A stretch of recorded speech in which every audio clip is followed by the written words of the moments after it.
senior reporter, and Jimmy Failla, Fox Across America radio host. Jimmy, I'm going to go ahead and start with you. There it is.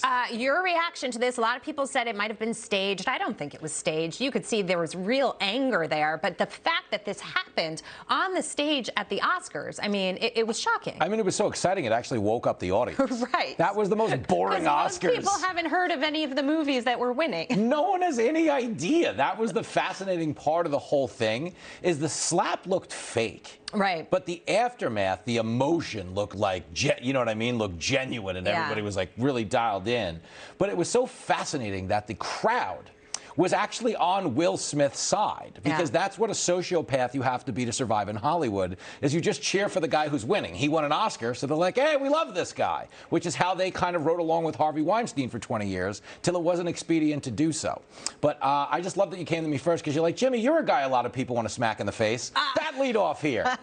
Actually, I hadn't even thought of that, but makes some sense. All right. After winning Best Actor for his role in the movie King Richard, Will Smith apologized. So I just want to play that, Eileen, before we come to you.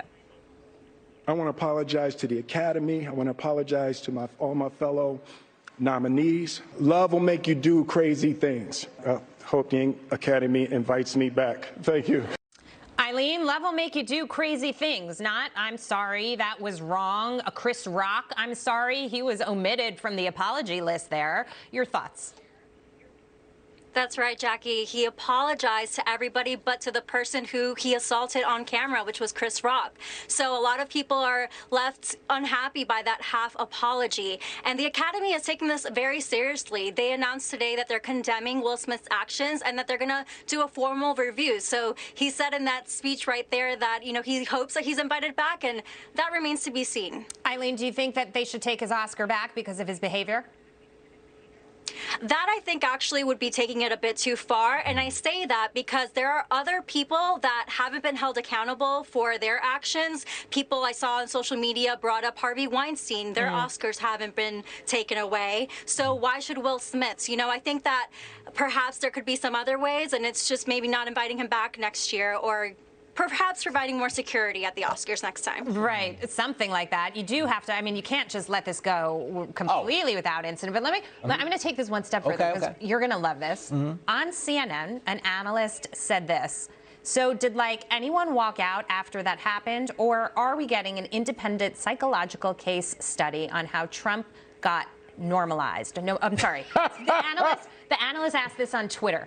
So at the end of the day, anytime something bad happens, someone from CNN will blame Donald Trump. Well, they know their audience, and there's this whole cottage industry of people who hate Donald Trump full time, so they don't have to look inward at things they hate about themselves. Trump had nothing to do with that. It's like a Rorschach test. Right. You know, they show you imagery, and if you associate it with the wrong thing, they're like, all right, this guy's nuts. If you can somehow tie Trump to what happened at the Oscars between Will Smith and Chris Rock, you have an issue. But she made a brilliant point, Eileen, in that they can't go down this road of taking back Oscars because so many dirtbags have won them. Roman Polanski won an Oscar. Okay, the guy's not even in the country right now. Harvey Weinstein obviously wins an Oscar. So it couldn't go on. But we do need to defund the joke police on some level and learn the difference between a joke and a hate crime. But that's part of what's wrong in society, right? And we've gone way, way too far with cancel culture, Eileen, as well. I mean, it's just people can't take a joke anymore, and that really is part of the problem.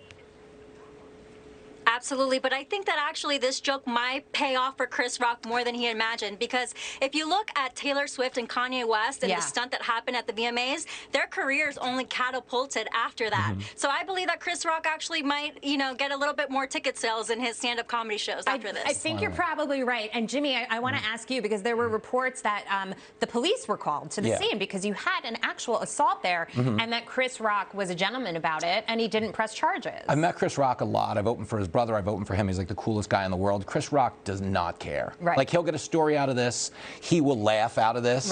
But he will make jokes out of this.